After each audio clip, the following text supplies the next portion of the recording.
Hi, this is Brother Sean with eLearningBros. In this screencast, I want to show you how to use Adobe Photoshop to make a really cool background for maybe an e-learning course. Really, I like to focus on showing you what the clone stamp tool is and how it can be used to really do just that, clone and stamp maybe a texture to make it a bigger background. What I want to do is I want to make a course here and a background that has this dirt background. And I'm going to be using a PowerPoint-based e-learning tool, so I'm going to want my background to be a little bit bigger than this square here. So first thing I'm going to do is make my canvas bigger, and I'm going to go Image, and then Canvas Size. Now for a PowerPoint-based presentation, I need my background to be 540 high, and it needs to be 720 wide. So when I do that, you'll see that I need to make it a little bit bigger than what it is right now. So that's why we're going to use our clone stamp tool, and we're going to fill in all these white edges with this texture. So I'm just going to click on my clone stamp tool. You'll notice that you have a few settings. If you click over on the top, you can make your brush bigger or smaller. You can pick some predetermined sizes here and feathering options. So the hardness slider here, if you make it 100%, that'll make your edge very hard, but I want to make it nice and feathered, so I'm going to go about 16% on the hardness, and then the size, just going to go around 100.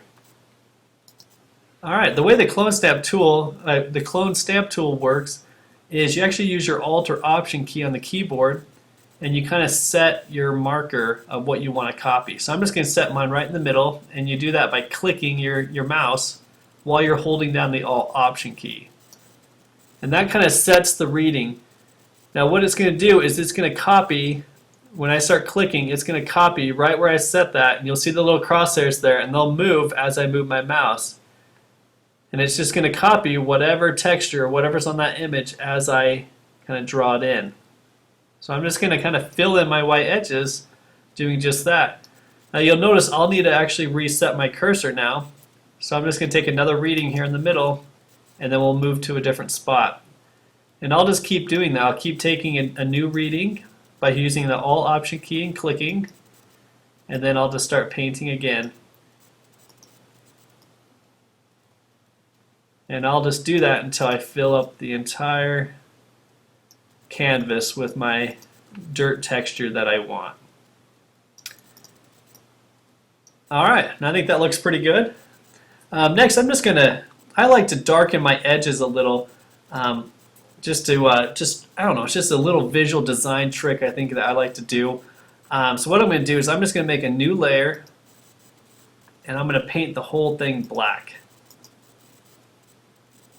Alright, next I'm going to do is I want to put a layer mask on that, and that's just right there in my layers panel. At the very bottom it says add layer mask.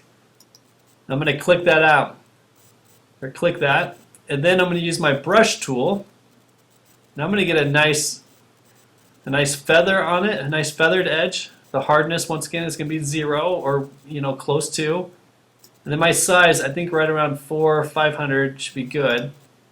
And I'm going to paint in black basically. Everything I paint black is going to be see-through. So I'm just going to create just the corners really. I just want a nice little black kind of corner on each of those corners. And that's just a little design trick that kind of makes the focus go towards the middle, adds a little bit of depth to it. And I think that'll be a pretty cool background for my e-learning course I'm doing.